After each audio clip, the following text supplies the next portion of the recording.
Internet easily exposed yesterday. Okay, here we go. Good evening and thank you for joining us today to interview for the town administrator position. Before we get started, we'd like to give you an overview of how today's interview will work. My name is Greg O'Sullivan, chairman of the board. With us is Matt Urban, vice chair, and Dylan Clark, the clerk. That's a mouthful there. Also attending, we have, who is running us from the town of Barre? Earl Witt, the grade director. Okay, and we're broadcast right now on Zoom and on YouTube, and this will be available later on the local public access television. What we have is basically we'll alternate ask you questions. We have 8 questions for you, and then we'll follow up and give you an opportunity to ask us questions in the end. So, Jordan, welcome, and we'll begin with Selectman Urban. Hello, Mr. Remy. My name is Matt Urban. I am the Vice Chair of the Board of Selectmen. And we'll open with a first question. We're pretty sure that each candidate done a fair level of research on the town of Barre in preparing to apply and then since applying. Could you please give us your impressions of Barre and tell us why you are a good fit for this community and what you will bring to the town that may be lacking? So I had the opportunity to tour Barre the other day, and I was very impressed with the town. I like its small town character. I love the natural suburban setting, and I think it's a very charming place. You drive around the town and you see that it's got a great small town character. You drive to the center of town and you see the green and you see the way that all the roads intersect at that one location. So I think the town has a great atmosphere. I think it's a very charming place. And it's very similar to the town that I work in now of Swansea. It's got a rich agricultural history to it. And the people really, they enjoy that sense of character and that sense of community, just like the town of Swansea does. So what I think I bring to the table, I think that I've got a unique perspective, whereas I've worked in a town that's very similar to Barre, being that it's an agricultural community, it's a suburban setting, but I also have a different perspective coming from a different part of the state.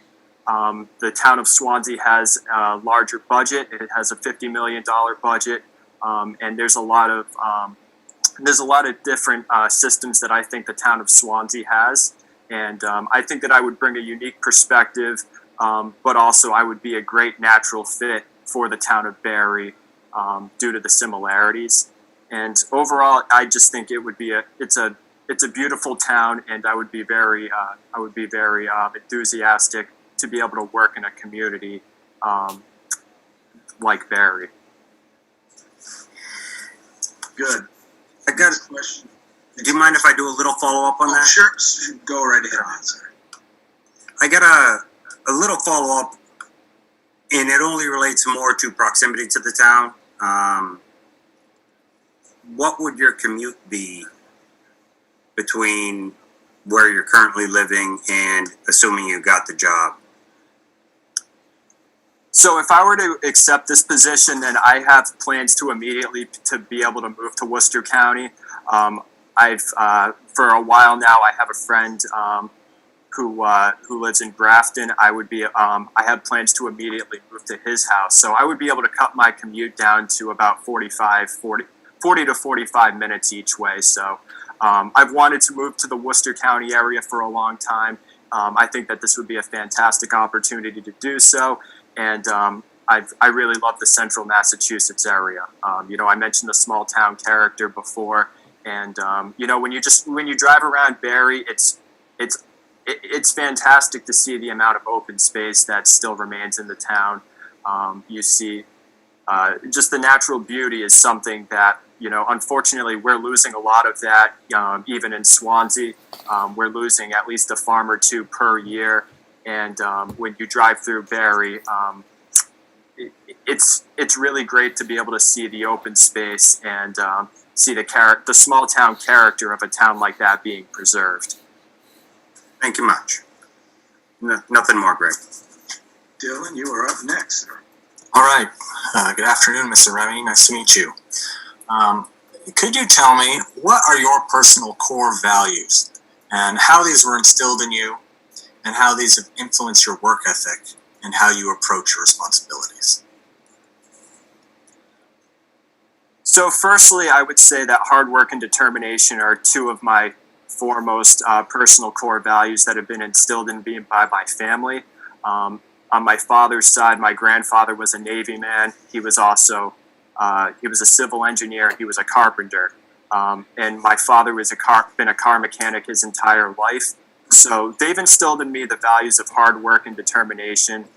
They've always done a good job of making sure that I'm aware that you're not going to get anywhere in life without hard work and being able to follow through and accomplish a task. So for my family, those are my two most important personal core values. Professionally, since I've started working in municipal government, I've been very fortunate to have two mentors who have significant experience in local government. My Mr. McAuliffe, who initially hired me for Swansea, had 23 years of experience. He's instilled honesty, integrity in me, as well as I've worked under a Mr. Jim Purcell, who's got over 40 years of municipal experience. So watching them work and having the chance to work with them, honesty and integrity are something that they bring to the office every single day that they showed up. When you're in the public spotlight, you know, everything that you say and do is on the public record. Every email you send out is a public record. So honesty and integrity are important because it's your word that's on the line every minute of every day with every sentence that you say. And it's important to be consistent so that people know that you're genuine, you're telling the truth, and it helps to instill faith in the residents so that they can believe that their government is working for them. So it's very important to be able to have these core values present every single day so that people can have faith in their government and believe in what we're doing. Thank you. My first question has to do with leadership. We have a lot of type A personality department heads. We have good leadership in our departments, strong personalities that sometimes might be a challenge for administrator to work with. I mean, you in a way you're on level terms, but the bottom line is as a town administrator, you are the leader of those departments and they do report to you for certain things. So how are you going to balance that, establishing a leadership position while still keeping things cordial enough and keeping communication lines open? So it's important, as I previously mentioned, to establish your integrity, and it's also important to know that your employees have your support. Being in a municipality, being in that public figure, that public space, you know, all eyes are on us, and it's important to know that it's important for your employees to know that you support them and that you want to encourage them to succeed. Even when, you know, strong personalities, I work very well with. We have various elected positions as both department heads and as board and committee members. And, you know, in Swansea, we also have the added challenge that we have a town hall annex where half of our employees don't even work in the same building as we do. So communication is really, it's really key to be able to communicate with them and be able to express your opinions and to be able to work together with one another. With the town hall annex, most of our inspectional services are in this building. And one of the main calls that we get from our residents are concerns about permitting, about building plans. And we've established a good relationship with our town hall annex to be able to communicate and work through the barrier of being a mile and a half down the road. So to segue into how you work with them, it's clear communication, it's setting clear expectations, And it's also setting a clear vision and goal for how all of us can work together.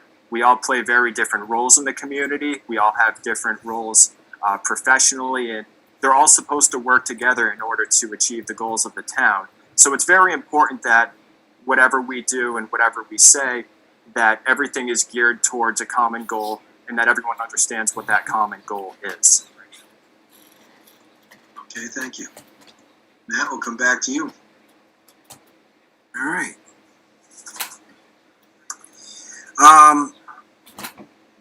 How would you keep yourself informed of the activities of your staff, and how would you promote a positive work environment? So I think that this question's a great segue from my previous explanation. As I mentioned, when you have half of your employees working in a different building, it's important to understand what it is that they're doing on a daily basis. But it's also important to be a team player and have everyone understand that you're all working on the same team. You all have the same goal of running the town efficiently and serving the public. So it's important to be able to stay in constant communication with your department heads, even if it's a call to just check in and see how they're doing and see what activities they are that they're up to. I like to check meeting agendas often and see what topics that they have going on. And it's important to be able to take a genuine interest in the activities that are going on in the community that you serve. It helps me to do my job better, but it also helps to be able to understand the issues that others are having as well. So excuse me. So it's really trying to promote a team atmosphere and keep those lines of communication always flowing. When we need something from them, they should know that that we support them, and when they need something from us, they should know that they can rely on us to be able to provide them with what they need in a timely manner. Thank you much. Dylan, you're up again, sir. Sure. Well, please describe what you believe to be the town administrator's role in the community, and how would you establish links to the community? What's your view of customer service or constituency service? So if I could, I'll answer the second part of that question first and segue into the first part of it. So constituent services are one of the most important things that town officials can do.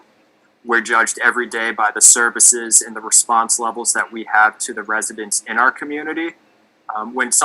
When there's an issue or when there's something going wrong, our residents, the first thing that they think to do is to pick up the phone and call town hall and find out what's going on. In order to better serve our constituents, I keep a running logbook of all the calls that we receive and when we return their calls if we aren't able to answer them immediately. I also keep a running logbook of all the resident complaints that we receive so that I can make sure that we respond to them in an efficient time.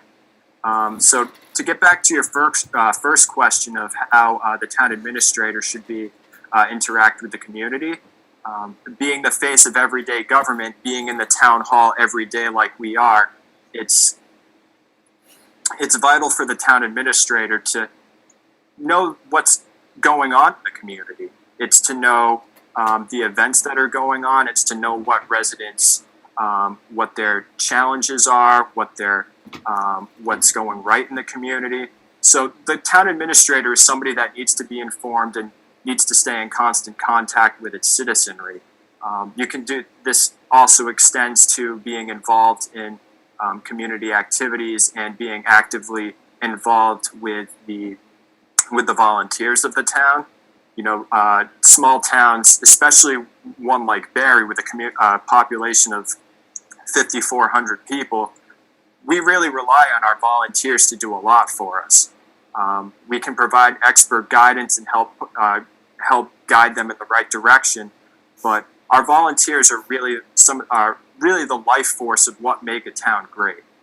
Swansea has had a great volunteer base. They're very active, and I'm sure a town like Barre is a similar volunteer base. So it's really important to be able to help the volunteers, encourage them, make them feel good about being in their community, and also being able to encourage them to help give back and to give them all the necessary tools to be able to perform these duties. My question will go back to community a little bit. One of the things we've talked about doing here in town is we're trying to find a way to increase our revenues without necessarily taxing homeowners more and more. Be it new business growth or whatever avenues we find for this. And our challenge here is that there are many people in town who are here strictly because it's a small town. They don't want that to change. They desperately don't want that to change. And there are those that want to promote this business that are going to advocate for certain changes to promote it. How do you work that balance between the two and work forward to improve tax revenues while keeping both sides happy? So I would like to start. I'm sorry, I'm getting a little feedback on my end. Can everyone hear me okay? Yes? Yes. So, firstly, I'd like to stress that, again, I love the small town feel of Barre. I love the open space, and I love the natural beauty that the town has. Having said that, I think that economic development, while maintaining that small town character, is going to be vital. I saw that the zoning districts that allow for business at the moment, it seems like most of them, with the exception of some of the southern portions of town, are probably being used by businesses that currently exist. So I would explore at ways that we could. I would like to explore ways that we could try to utilize what we already have and improve upon the zoning districts that we currently have. In Swansea, one of ways that we've helped promote economic development is we did rezone a small portion of one of our major state highways that runs through our town. We expanded the zoning district a little bit to incorporate some extra businesses that could fit in without really changing the character of this highway that runs through the town. It allowed for additional businesses to move in, but it didn't change the rural character of the town. It didn't change the character of this highway. And I mean, you look at where we are now in 2020. This was done about 5 or 6 years ago, and it looks like it was a natural fit. So taking a perspective like that, I think that's something very incremental change. Looking to improve what we could do in Barre, I think that would be the right step forward for economic development. We've also taken some major routes to help revitalize the 1970s mall that had failed. It had been on the decline for about a decade, and due to restrictions that an abutting business had put on the site, it was difficult to attract any sort of new businesses. We had created an overlay district that would allow for residential use on this mall site. So working with the developer, we've been able to implement our own zoning to be able to encourage economic investment in this area. We utilized the tools that we already have in our books. We sought to revitalize and bring new energy into this site, and I'm happy to announce that right now the developers of this site, they're almost complete with phase 1 of its redevelopment. So I would also like to ask, I did a lot of research on the subject of economic development, and I wasn't able to find any conversations that have been had on the subject. What sort of economic development would you like to see in town? We'll entertain some questions, Jordan, a little bit later. Just want to get through our questions first, but hold on to that thought. We will get to it. Thanks. Matt, you're up again, please.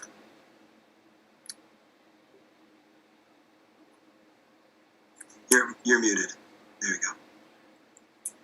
Could you describe your experience advocating for a municipality at the regional, state, and federal levels, and how that experience might be used in Barre to address major issues that may be facing the community in the next few years. So we've advocated for projects in Swansea by keeping constant communication lines with our elected officials open. In Swansea, we've received close to $2 million in grants in the past 3 years since my arrival in Swansea, simply by informing our local officials the activities that we had going on in the town. And elected officials, their job is to represent the town. Our voters are the ones that ultimately vote for them. So our officials are a good partner to work with. They're in Beacon Hill every single day. They have access to funding sources. They know the priorities that the governor has. They know what their own legislative body priorities are. So by keeping the lines of communication open and keeping them informed of what our projects are, what our goals are, and what we'd like to accomplish, keeping the lines of communication open help to keep streams of potential funding open. It keeps funding open, and it also keeps the potential to have projects be able to come to town. I mentioned our grants previously. When we were redoing our waterfront, we were very lucky to receive $1 million to build a new structure down on our beach. This was from many years of communication with our local representatives. We had $1 million to build a new building on the beach. We received $100,000 to demolish an old blighted structure. We received another $100,000 to redo a park, a park that added some benches, some natural shade, and we also received over $700,000 to do a dredge.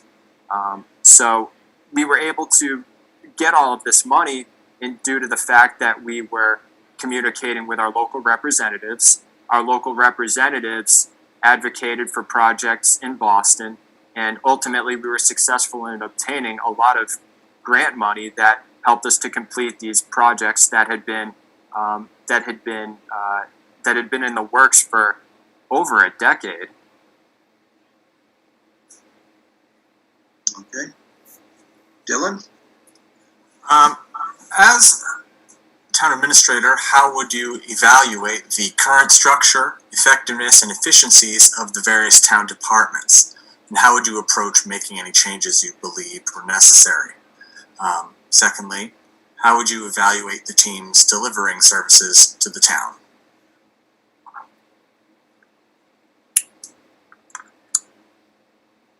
So I'd evaluate the current structure of our services to the town based upon whether or not we're achieving our goals.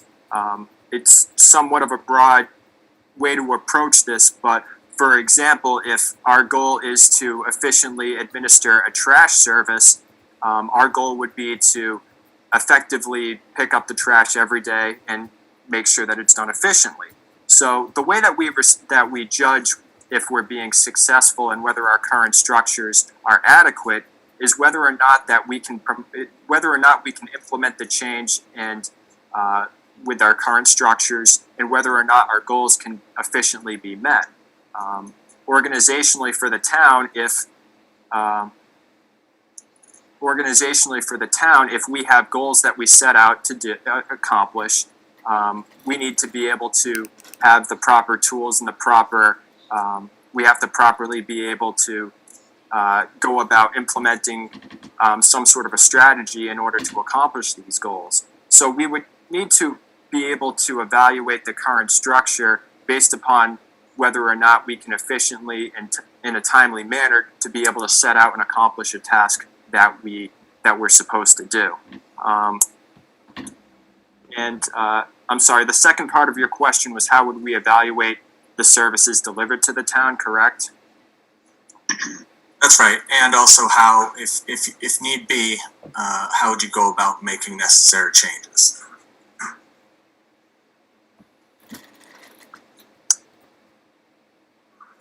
So again, stressing the fact that we're responsible to our residents. It's our responsibility to bring a high level of services, both in a technically proficient manner and also a timely manner. You know, time is money. Our residents, as our taxpayers, they deserve to have the very best that the money can buy. So it's our responsibility to be able to implement systems and to be able to adjust when we find that they're deficient. We can help adjust and implement new strategies by evaluating the current structures that we have in place and then seeing what alternatives are available, whether or not this is implementing new technology, reorganizing what we currently have, or implementing new structures. We would need to be able to evaluate what we have, how it's working, and if there are deficiencies, we would need to come up with creative and cost-effective solutions for how we can go about solving any deficiencies that may exist. Okay. We're at 7:03. By my clock, we got underway about 6:37. We're trying to allot everybody 30 minutes, so that'll give you about 3 minutes if you'd like to ask a brief question of us. We'll give you 3 minutes for that. So I'll try to keep it as concise as I can. What does this group think that their short and long-term goals are, and how does the town administrator play a role in this? And we can relate it to economic development if you'd like, since that came up earlier. Either you prefer to field that?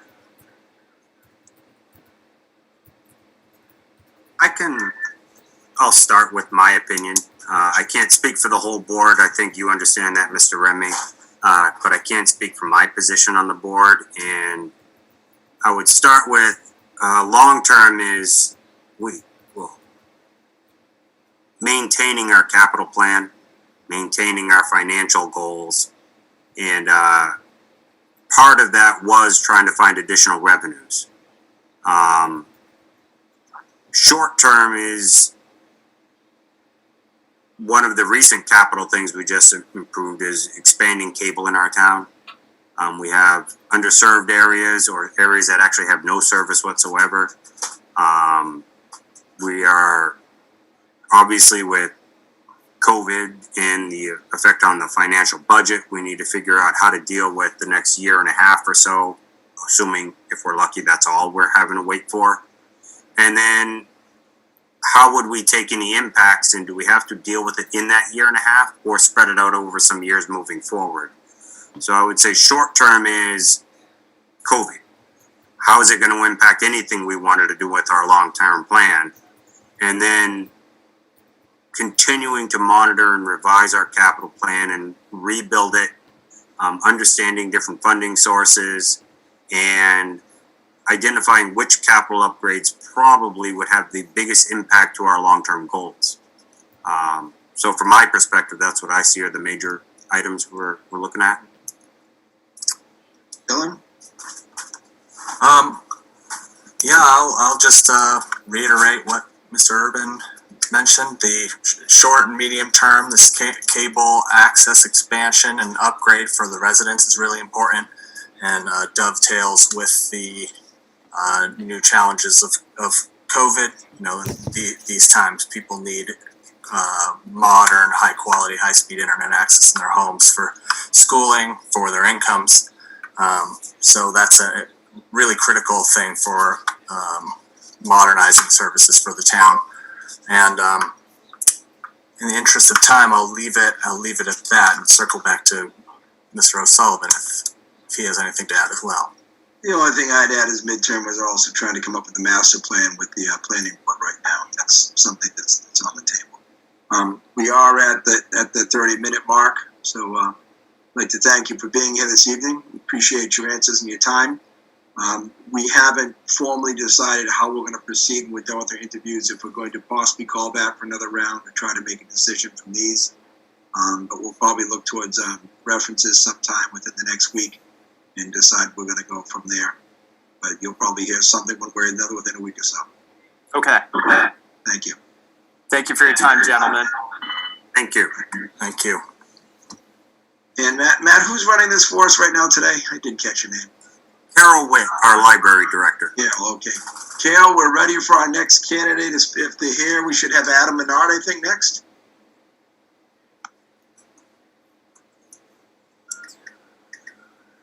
There we go. Can you hear us? Just got pulled over to the panelists. Or it looks like, yeah.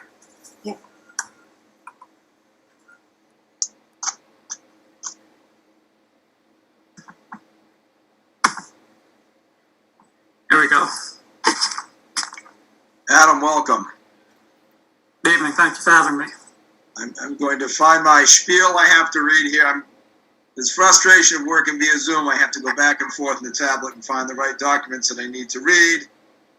I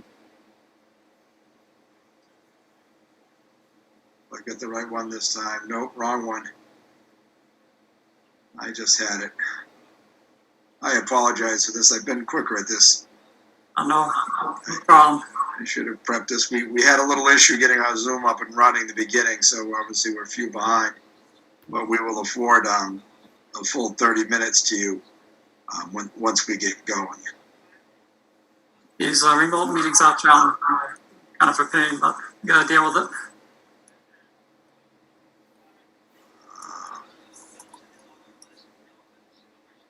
Well, we can wing it anyways from this. Basically, we'll welcome you. My name is Greg O'Sullivan, chairman of the board. We have Matt Urban, who's the vice chair, and Dylan Clark, who is our clerk.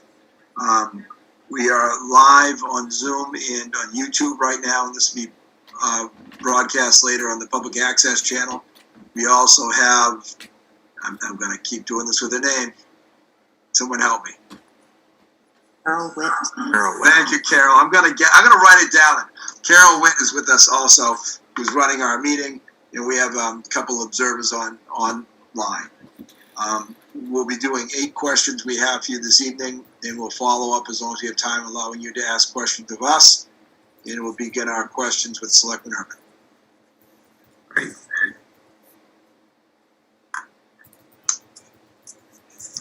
Thank you for coming, Mr. Menard. The first question we'd like, we're pretty sure that each of the candidates have done a great deal of research about the town of Barre, kind of coming into this application process. We'd ask if you could give us your impressions of Barre and tell us why you're a good fit for this community and what will you bring to the town that may be lacking. Well, I'm somewhat familiar with Barre. It's a bit north of my hometown, Leicester. It's a smaller town. It's about 500 people live in town. It's not a lot of business that is in Barre quite anymore, but you've got some kind of popular spots. Stone Cow Brewery's in town. That is quite the spot. Though I haven't been there myself. It's, Barre's a rural town. It's a bit different than the current town I'm working in, Auburn. Auburn's very much a commercial town. More people that work in town in Auburn than that reside in Auburn. So it will be unique. Barre's unique in that sense that it's kind of set aside from Worcester. It's very much part of Worcester County, but also separated. So you have your challenges trying to make sure the revenue stream is there while not hurting the residents too much. With the regional school committee, that's always a challenge. It's not the select board's direct purview, but you do pay all the residents' taxes, all the property owners' taxes to obviously contribute to that. And any follow-up? Just if you could, just add maybe a little bit of what you think you might be able to bring to the town that, from your perspective, you think it might be lacking, or where you could help improve what the town currently is. Well, I've been a planner for the past 3.5, 4 years. So very much in that realm of seeing what needs to be done, looking what can be done long term, trying to get the feel of what the residents and the property owners want to do the next year to 5 to 10 years. I'm a firm believer in the regionalization. I've worked with CMRPC for a bit under 2 years, and I can see what can happen when multiple towns, 2 towns or more, kind of pair together on projects. It's a way to save resources, get different viewpoints to try to advance goals of the town.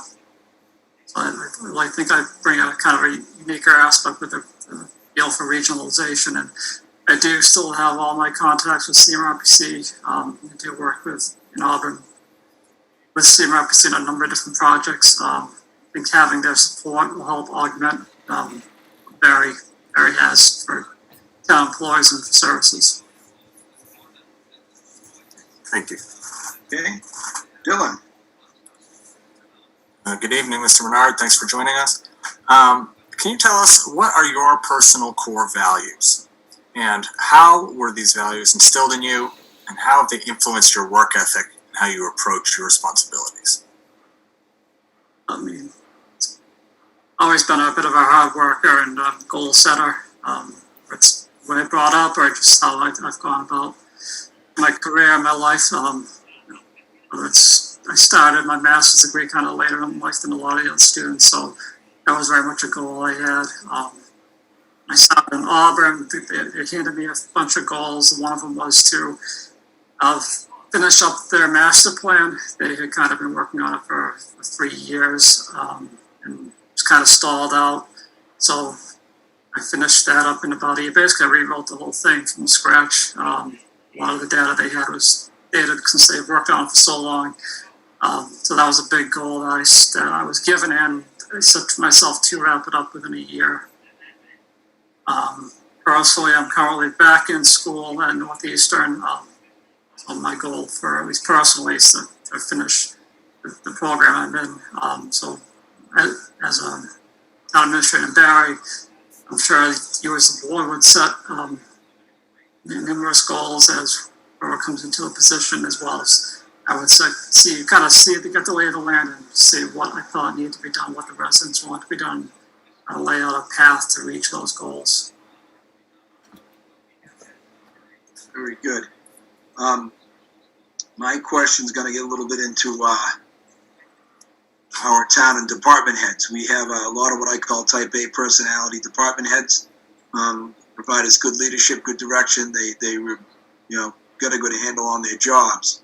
But as a town administrator, you sort of work on an equal playing field to them, but you are supposed to be their leader, and you do set protocols and have some management over all of them. So how would you establish that leadership position and still be able to keep good communications with those department heads? Open is important, making sure that whatever problems may come up, whatever department is known by myself or whoever is in position. They are the experts in their field. I don't pretend to know everything about the highway department or some of the other departments. They are the experts. I rely on them for guidance, but ultimately, whatever decision needs to be made, if it's in my authority, then it'll come down to me. I want to have get to knowing the department heads and understanding we're all in this together, and we're all trying to do the best for the town. I think is an important first step. Okay. Matt, you're up again, sir.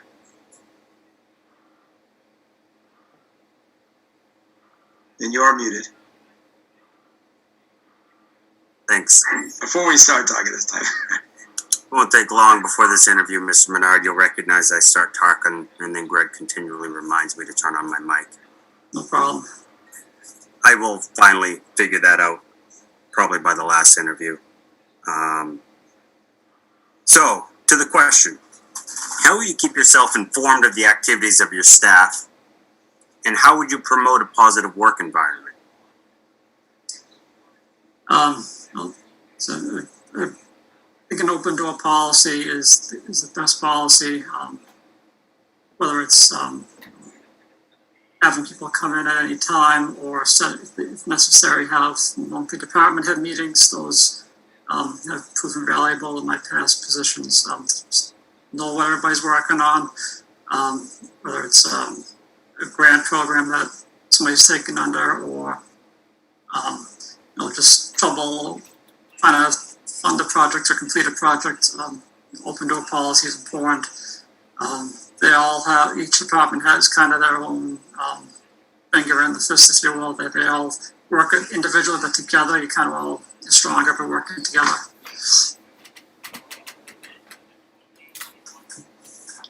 Dylan. Okay. Please describe what you would believe to be the town administrator's role within the community, and how you would establish communication and links to the community. And secondly, what your view of customer service would be. I would want to get to know the residents. There always seems to be a handful of residents who have a lot of weight in the town, whether they're involved in a lot of committees, or they just are outspoken. My experience seems like every community has those 6-10 people. Whether they're not necessarily speaking for the town, but they've likely have been in the town a long time, of long-term residents. Getting their support would be valuable. There's all sorts of public meetings. This town meeting is obviously very important. The whole tax issue is always important. Making sure that you try to keep it reasonable. You don't want to have to deal with a 2.5 override. It's like in case of death for town budget. You want to keep it under that. But I think just trying to keep the open communication as best as possible. Trying to attend meetings be important. Starting right off, meeting all of the various boards and all the work for the town. So what was the second part of your question? What is your view of customer service, or perhaps constituent service, if you will? Sure, that's very important. You always want to respond to the constituent, to the residents, to the property owners, whoever they may be. When it's answering a complaint or someone just has a question, you want to make sure that their concern is being addressed promptly and accurately. Whether it's getting information from the department head or researching it myself, that's a high priority, making sure that that service is there. Very good. My next question stays kind of with community. As most people note here, Barre is a small town. We have a certain charm, the way of life out here. People really appreciate this town for the beauty as it is. We have been talking about developing a broader tax base, maybe bringing more business in and looking into those types of things for town. And there are people who certainly advocate for that, which, solar fields came in and marijuana's come in. And that seems to conflict with people who want the town to stay as it is. How do we develop our tax base in new business while appeasing both sides of that coin? I think with education, educating residents, whatever side they might be on, why you want to promote growth or why you don't want to promote growth. Promoting growth, in my opinion, whether it's small scale or large development, will promote the tax base. I can appreciate not wanting to change the character of the town, but if you're planning right and taking precautions, you can do it without changing the character. There's laws you can enact, there's different zoning methods to try to keep the character of the town without attract the new business, attract the developer without sacrificing small townness of Barre. Okay, thank you. Matt, we're back to you. I won't say it. There it goes. It's honest and staying on it. Mr. Menard, if you could describe your experience advocating for a municipality at the regional, state, or federal level, and how that experience might be used in Barre to address major issues that may be facing our community. Well, you can't specifically say I've advocated necessarily for a specific community or in my current job or in the regional planning agency. Though I do have contact with various state senators and representatives, I think it's important to build those relationships. If you don't have those relationships, you're kind of silent on state level issues. And what happens at the state level very much impacts town level. There's all sorts of state programs. It's important that to take part in those programs. It's MVP or Complete Streets or any of the various other. There's dozens and dozens of programs. It's important to build relationships with the state, both the administrators and the politicians, as I mentioned, to make sure Barre has a voice and to make sure that they're getting the best of all the services available to them. Okay. Thank you. Follow up? No? Dylan, your turn, sir. Okay, I've got another mouthful here. How would you evaluate the current structure, effectiveness, and efficiencies of the various town departments? And how would you approach making changes you believe were necessary? Also, how would you evaluate the teams delivering services to the town? For specifically Barre, I have to analyze how the services are carried out. Whether you have, I believe you do have, you can pay bills online, which is a great service. I didn't get a chance to see if your building permits are online also. That's a great service. When I came into my current position as town planner, there was a lot of data ways of doing things. One of the first things was updating rules and regs, the site plan. Just simple thing is just the forms that have been used for site plan and special permit hadn't been updated in 30 years. They didn't have even have a spot for someone's email. So simple acts like that can go a long way, making sure tracking the data, tracking forms, tracking payments, making sure not everything should be digitized as much as possible. That goes a long way, and I don't know if that's always the case in towns. I know it wasn't the case in Auburn. I don't believe it's the case in my hometown of Leicester, at least not until recently. Making sure all the information you have is at your fingertips instead of buried in a box somewhere in the basement is a high priority. We seem to have a new website that would improve efficiency, helping people find information without having to call somebody. Didn't want to speak to somebody. All those things go a long way to improve efficiency of the town, and hopefully in the long run would save money.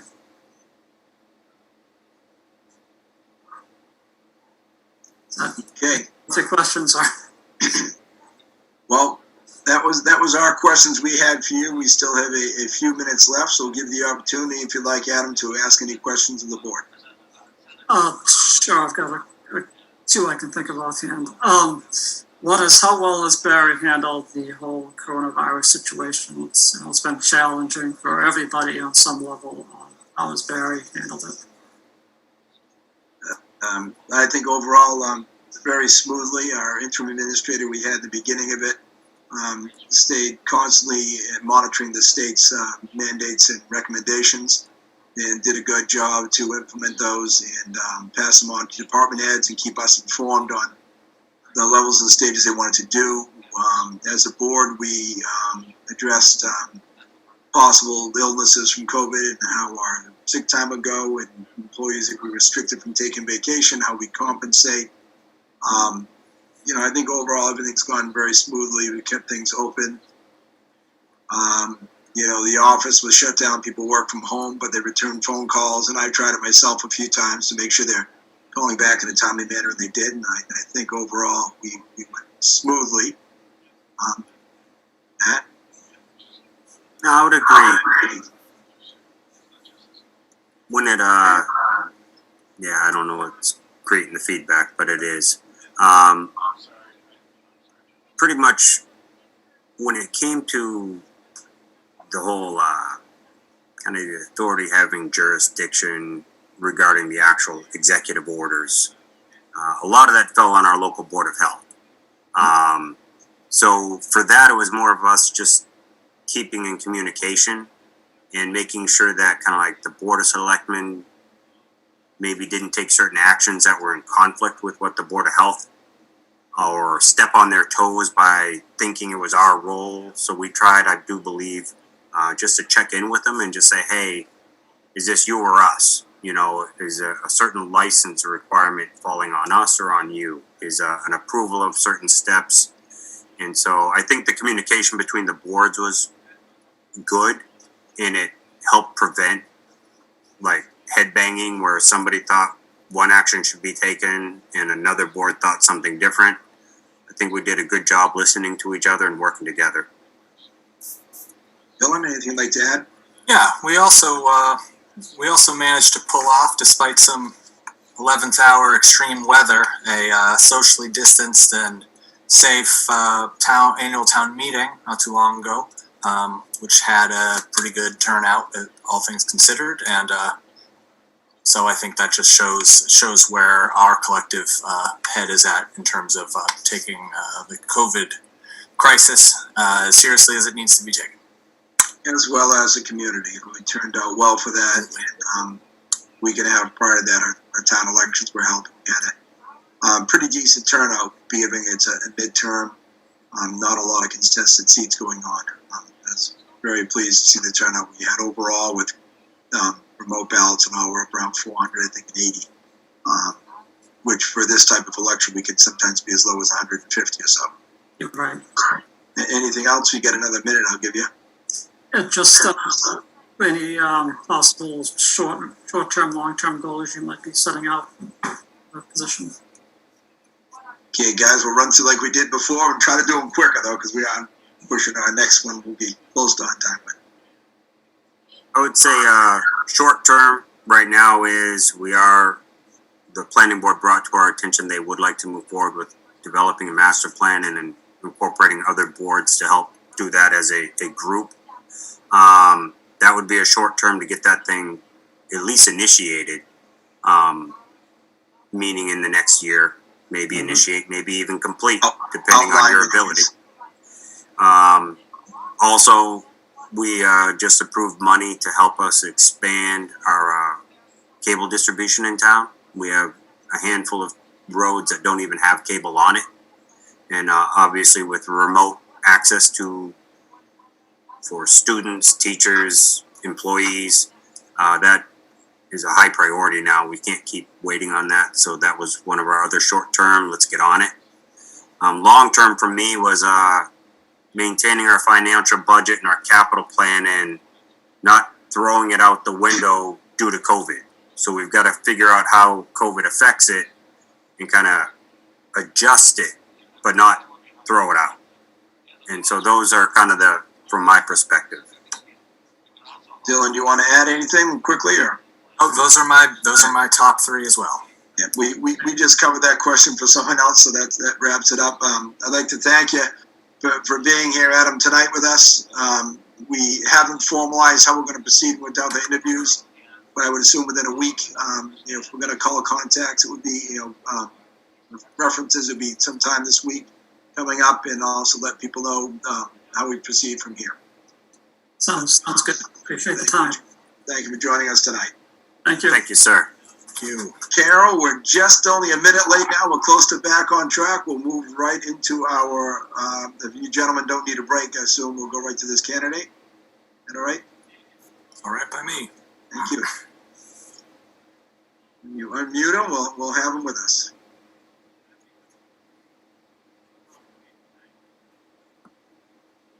Sean, welcome. Hi, thanks for having me.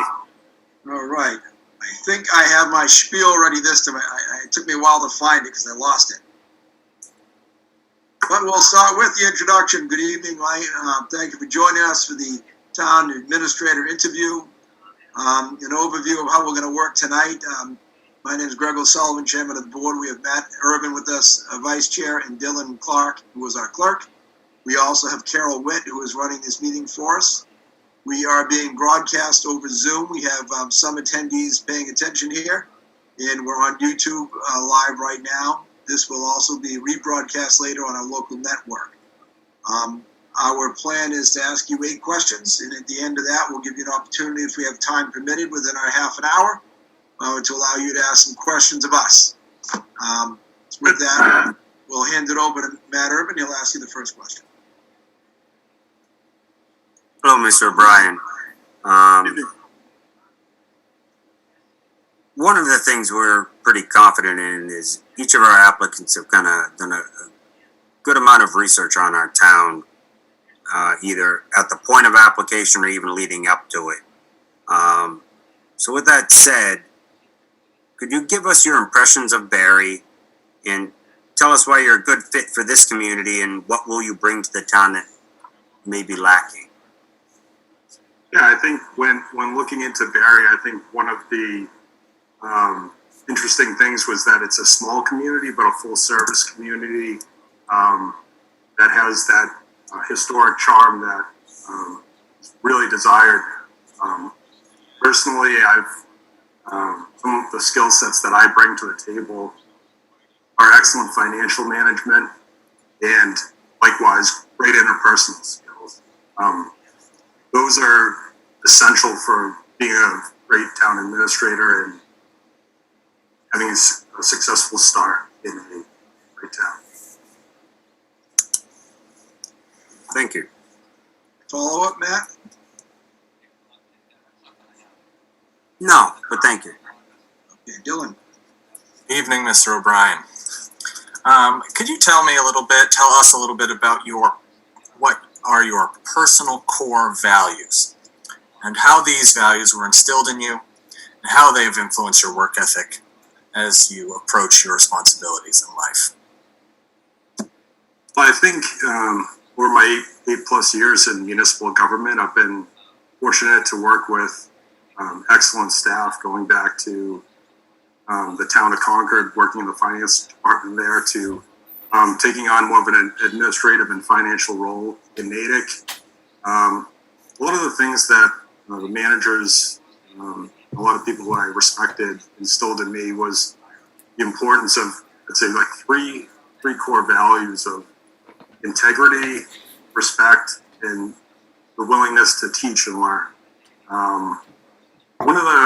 Starting with integrity, I think the biggest thing is to be honest and transparent with all stakeholders. One example of this is during finance committee meetings, reviewing all the budgets with ClearGov and showing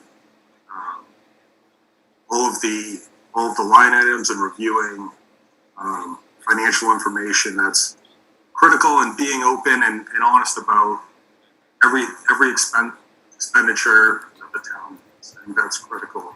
Having respect, the second core value that I think is essential, is the ultimate quality, because you need to build respect and trust between department heads, staff, boards, committees, and ultimately residents. Without that, you really can't accomplish much. And the last piece is teaching and learning, which at the point of the career that I'm at, I'm still learning things, still learning from staff, departments, but I also enjoy teaching. Like one of my staff, I've been bringing along in sort of an analyst role and teaching him municipal finance and building a great team. One of the events we do is a Citizen Leadership Academy, where we teach residents about sort of a municipal finance 101, and you really get to know community and teach and kind of make a more educated base and really get to know the people. I think that's a really nice thing. Excellent. Okay. My question's going to go a little more towards our inner workings of the town. I'm muted. Like You got to- a question? Okay. Pardon? Matt? I thought I was muted. Oh. I was telling Joy I'm muted. Do you have a question? That will reverse. Okay, that's great. The funny part there, Sean, is every time he's tried to come up with a question, he's been muted and forgot to unmute. So now he's just doing the opposite. I'll get back on track here. So, we have some pretty good department heads in town. Part of that's because they are a lot of type A personalities. They take charge, they control their departments, they know what they wanted to do. That being said, an administrator is sort of on a level playing field with them. However, you are the leader for them, and you are someone they report to for certain things, and you have to give out information and direction to them at times. So, how do you keep a good open line of communication while asserting that authority that you need over them? Yeah, I think that's the key to the whole job, is to have great communication with not only department heads but also all staff. I mean, in a town administrator role, you need to feel anyone should be able to talk to you and express their concerns. I think one of the biggest things that I've done over my career is in the finance department has been reaching out to departments with phone calls, regular emails, and just visiting them and seeing what concerns they have. I think a lot of the relationship building comes about that way, when people feel that they understand where you're coming from, and then that you can deliver results. One of the projects we worked on was, and it's still in the works, is creating a rail trail, which is just an immense project. I mean, it's like $14-15 million. So as part of that, there's the capital and staff funding that needs to go along with that. So I've met with the Director of Public Works, and we've costed out what's needed staff-wise and capital-wise, and then taking that a step further, bringing that to Finance Committee and Town Meeting. So those constant communications, and everyone feels confident in what you're trying to do. I think not only gets buy-in, but it also produces the services that residents are counting on. Very good, thank you. We'll go back to Matt again. I'm sure he'll remember to unmute. We have some amusement. Yes. So, kind of follow up with what Greg was just asking. How will you keep yourself informed of the activities of your staff, and how would you promote a positive work environment? Yeah, I mean, for the most part, I think what I've seen is, having weekly meetings. I think, without getting Zoom fatigue, because I know that's the environment we're in, knowing when to scale that up and scale that down. I think at the beginning of the COVID outbreak, I was probably on Zoom more than I was with my family, but I mean, luckily that's sort of at least reached a balance point. But department heads have been doing it for a long time. They know how to run their shop, but having them feel free to address concerns to me and be relaying what either your concerns or residents are bringing up, I think just makes it a lot smoother. The other piece, I think, to the question was, was it on jobs? It was promoting the positive work environment. Okay. One of the things on that I've kind of thought about a little bit too is taking a look at some of the roles that are currently in positions in towns, and then seeing if you can expand them, make them more interesting. Make people feel that they can contribute more and contribute to change.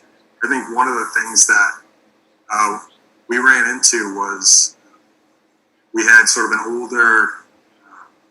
older accounts receivable system, and as part of that, the staff has kind of brought that up. It's taking us duplicate efforts to process things and post to the GL.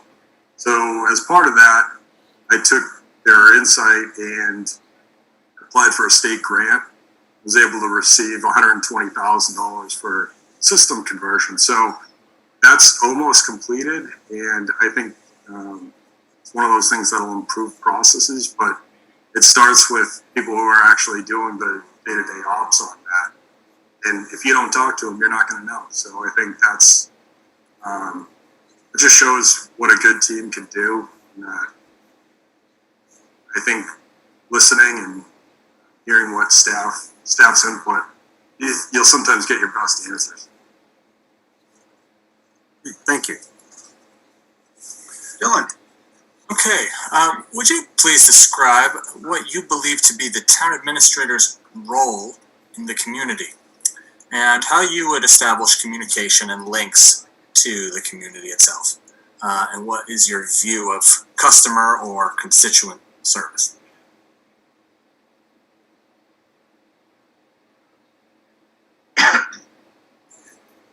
So one of the biggest things I think the TA role is to be that center point person for just about every issue and a person you can go to help work through problems with you, or even just keep everyone updated. I think regular communication helps with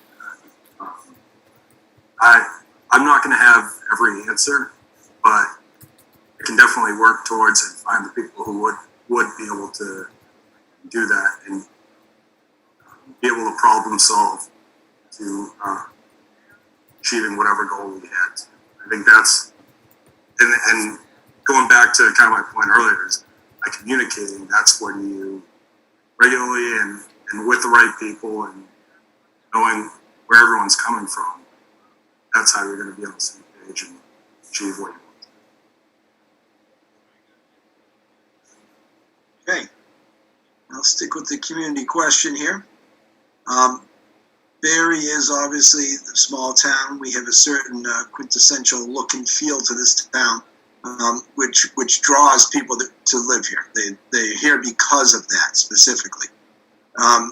We've been searching for ways to improve revenues for the town without further taxing the citizens, which of course some of the things that have come up were solar fields and marijuana, and that makes a lot of controversy. And we're trying to find that balance for new business and new ways to have growth without disrupting the feel of this town. How do you find that tax growth while balancing both sides of that coin? Yeah, sorry for the feedback there. I think one of the biggest things, I'm sorry. I think one of the biggest things is to really not fight that, but embrace that balance. I think people like the appeal and character of the town now, but there's a way to intelligently plan through zoning,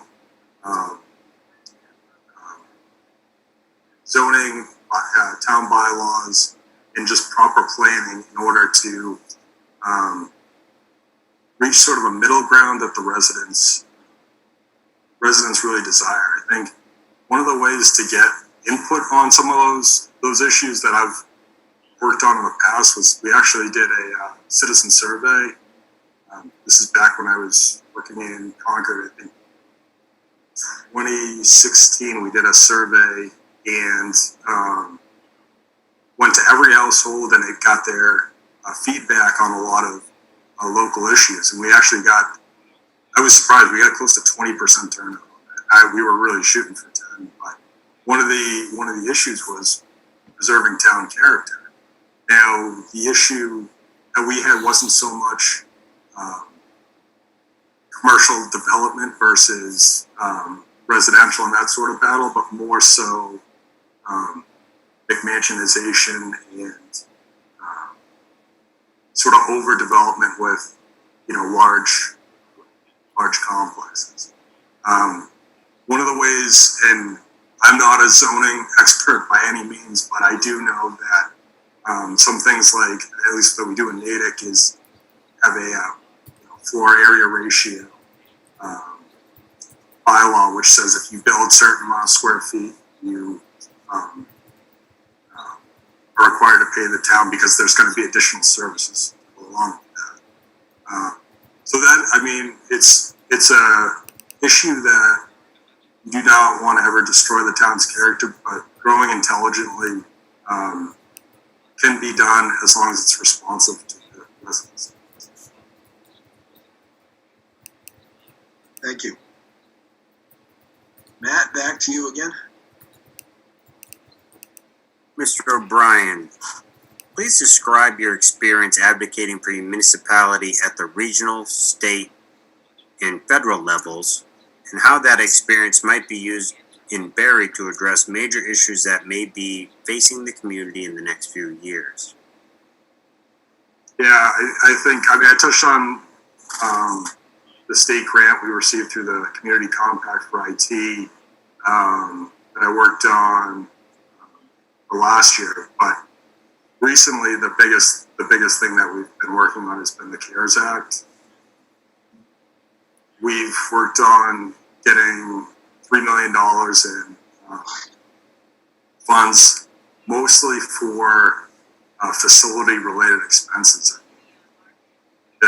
With the social distancing protocols, especially with the school side, we're kind of in no man's land, but we're trying to prepare as much as possible so that whatever happens, something can happen tomorrow or next week, and it's a very fluid situation. But being able to advocate and itemize your needs and priorities.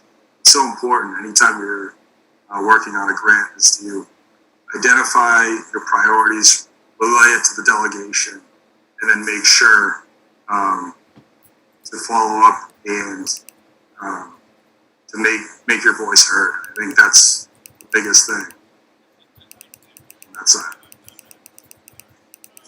Thank you. Dylan, last question is yours. You're muted.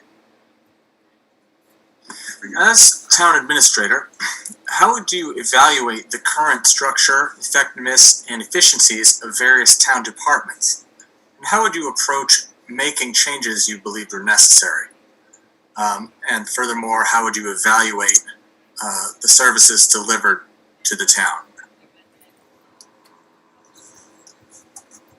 Well, I think the biggest thing when starting as a town administrator is to take some time to evaluate the current service level, communicate with departments on what the biggest priorities for them are, strengths, their weaknesses, and then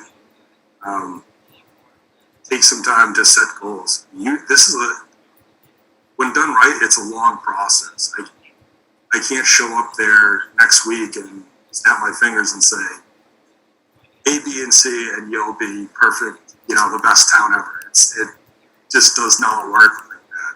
You have to build those relationships with all the staff, get the feedback, and then set realistic goals that line up with your priorities, the residents' priorities, and the expertise from the departments where they can relay the issues that we're running into and build a successful solution.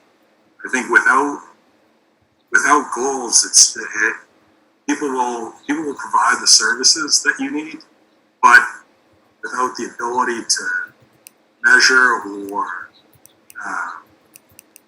even provide, you're just going to go on anecdotal evidence. I think some of the things that in my background that I've worked towards is gradually putting into place performance measures for departments.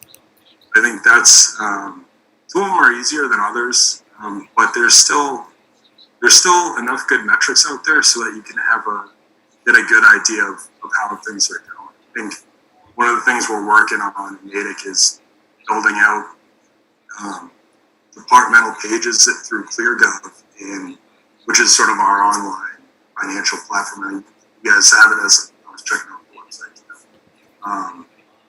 But building out those department pages so residents can know the stories behind what's going on. So whether it's response times or pavement condition index, those sort of things where people will say, oh, okay, I realize that, $50,000 of funding will get me, up to 80 PCI and be able to, not blow my tire, as much. So it's those little things that if you find the right goals and right measures, it's so much easier to tell the story.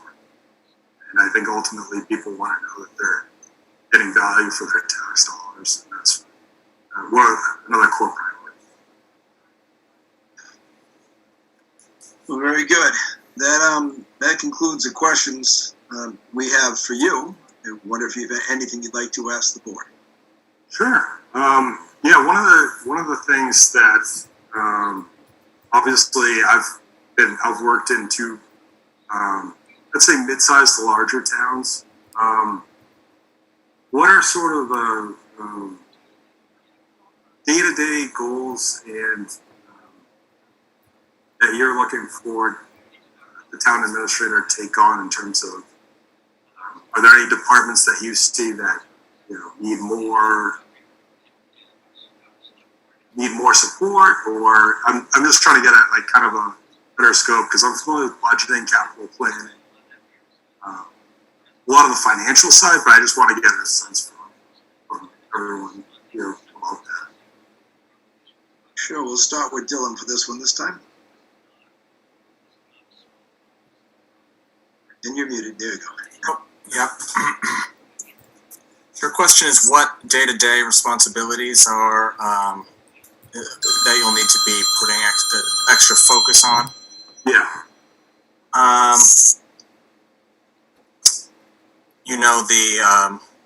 The town administrator is working to enact the policy directions of the board. Keeping in touch with all of us members, keeping us abreast of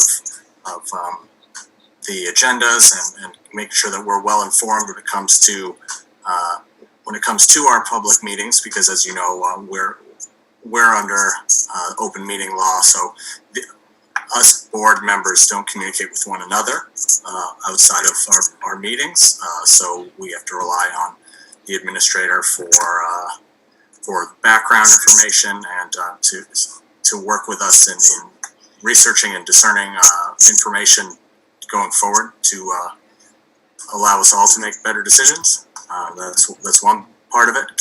Keeping the particulars of our board members satisfied. I don't think we're too much of a handful, but of course also keeping tabs on all the different departments and the activities of so many different actors and boards and commissions, as well as staying abreast of changes at the state level. And with COVID, it throws everything into a whole new gray area. So I think on a day-to-day basis, that's just a taste of what some of the aspects would have to be. Very helpful. Thank you. Matt, would you like to add to that? There's going to be a short temporary period of time here because our treasurer collector has put a resignation in for the end of July. So we're going to have to go through a period of time of finding whether it's an interim or the long term.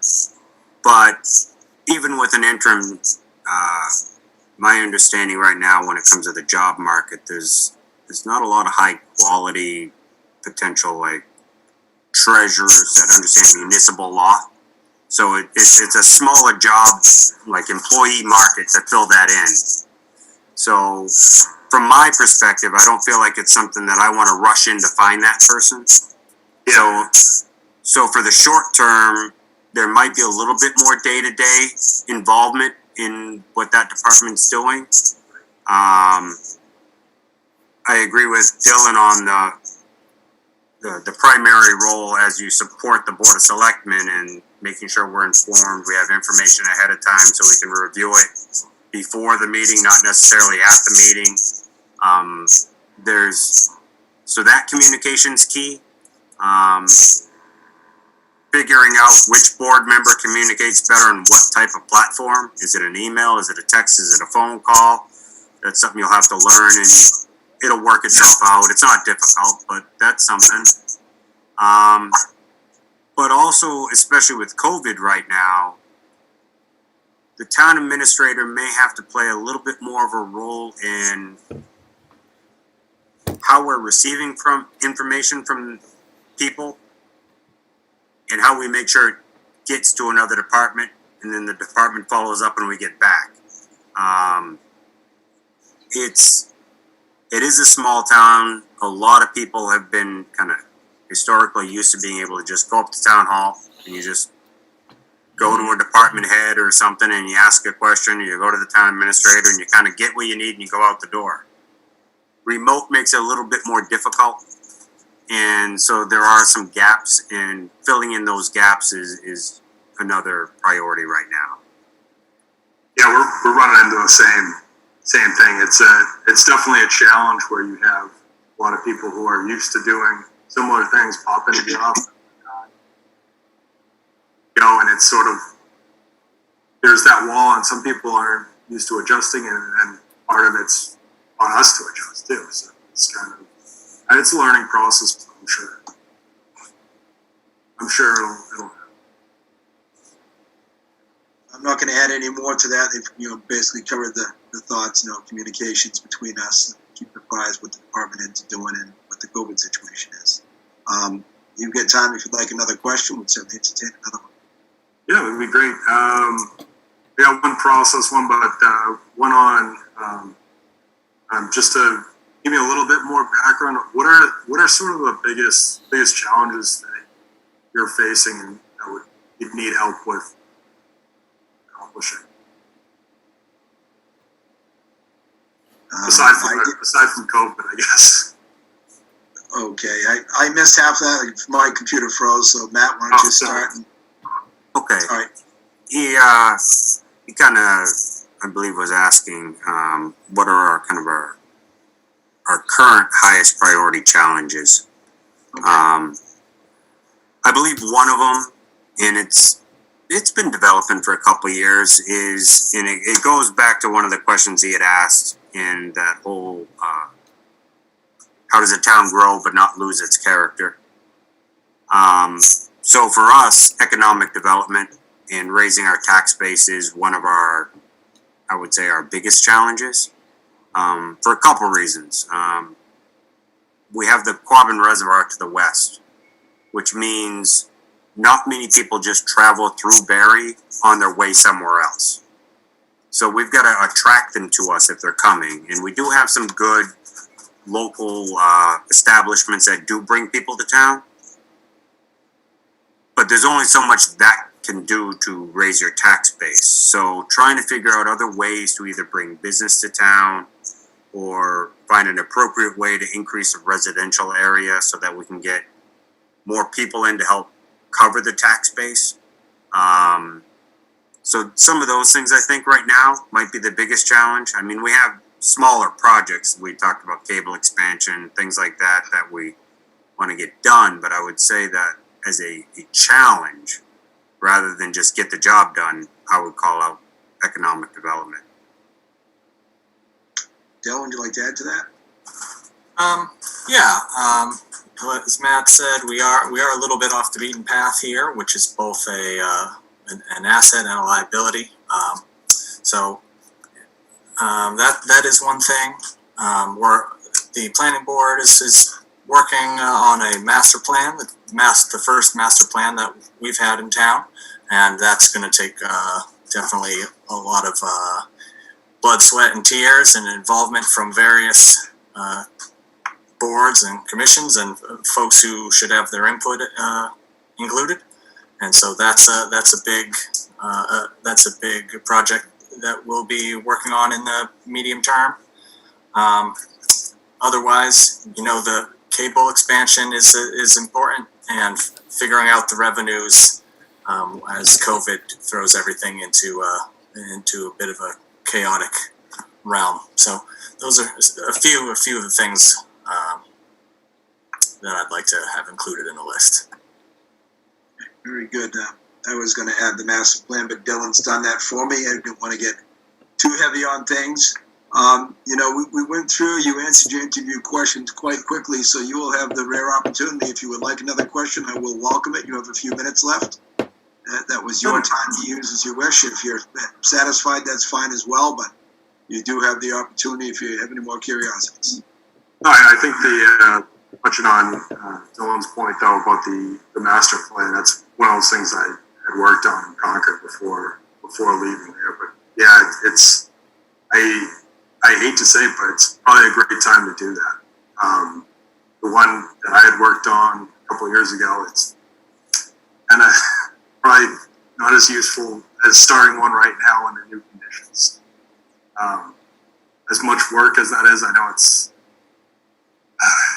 like over a 2-year project, at least the one that I worked on.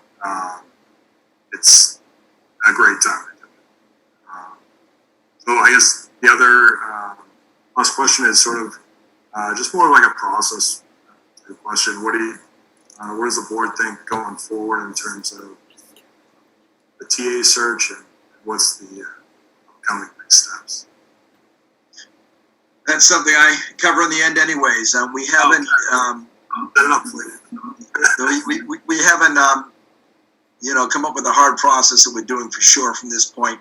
But I would say within the next week, we'll decide if we want to maybe have another round of interviews, or just if we have enough to discuss and go from here. We hold off on calling references until this point.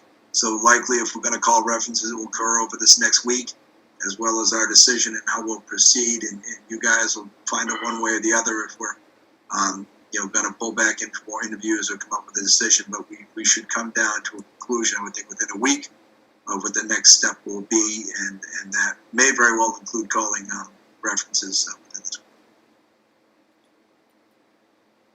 Gentlemen, anything else before we let Sean go? No, I'm good. Thank you.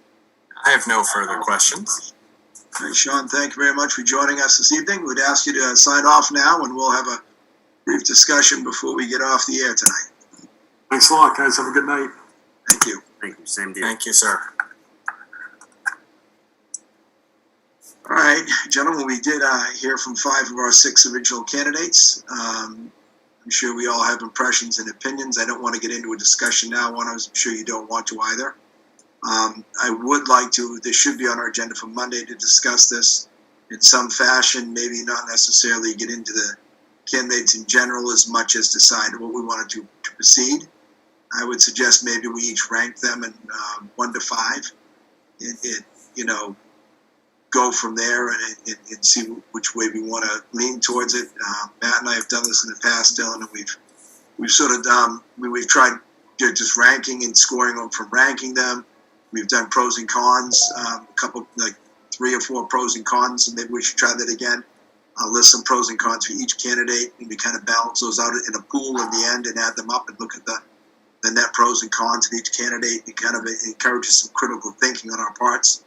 So if you guys are okay with that, I would suggest maybe we both rank them 1 through 5, and we come up with 3 pros and cons for each candidate, and that will promote a little critical thinking when we discuss this further on Monday, and we can decide then, I think, if we want to interview some more, which personally, from what I've seen, I have some preferences, and I'm on the fence. I mean, I don't know if I want another Zoom interview, but if I could interview some in person, I would really like the opportunity to meet some of these people in person.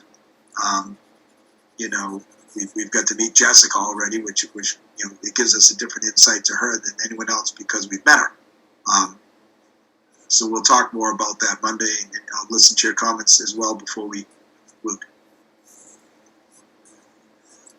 I think it's a great idea to do the pros and cons ranking and the preferential 1 to 5 ranking. And I look forward to continuing this conversation on Monday.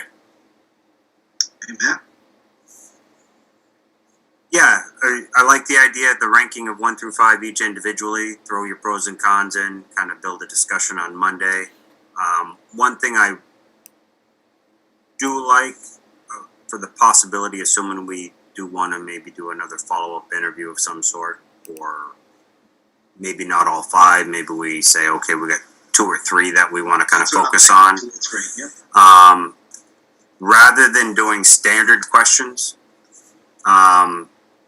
maybe we look at the applicants and we can take questions that are more specific to their resume or their history and delve deeper into each one, so we can kind of say, all right, this is good, but if I ask this question to you, it's not the same.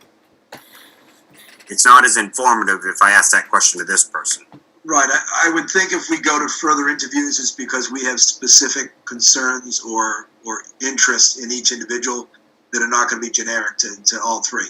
I wholeheartedly agree, Matt. If we do that, we'd come up with 2, possibly 3 questions each. We could maybe get 3 together and see how many we're going to ask, and maybe discuss them ahead of time what we want to do to get the insight we're looking for into that individual. Because I do have curiosities that I would like to have a chance to interview some others again with specific questions in mind. Absolutely. So I like that, Matt, a lot. Anything else, sir? No, not for me anyway. I think the plan we just discussed sounds really good. All right, so then we'll plan on getting back to this Monday. Carol, I'd like to thank you very much for hosting our meeting for us this evening. And gentlemen, I'll look for the appropriate motion. Make a motion to adjourn. I will second that motion. I have a motion to second to adjourn. Hearing no more conversation, I'll call for a vote. All those in favor? Matt Urban, yes. Dylan Clark, yes. Greg O'Sullivan, yes. Thank you, everyone. Have a good evening. Thank you, Carol. Thank you all. See you all Monday. You're welcome. Take care.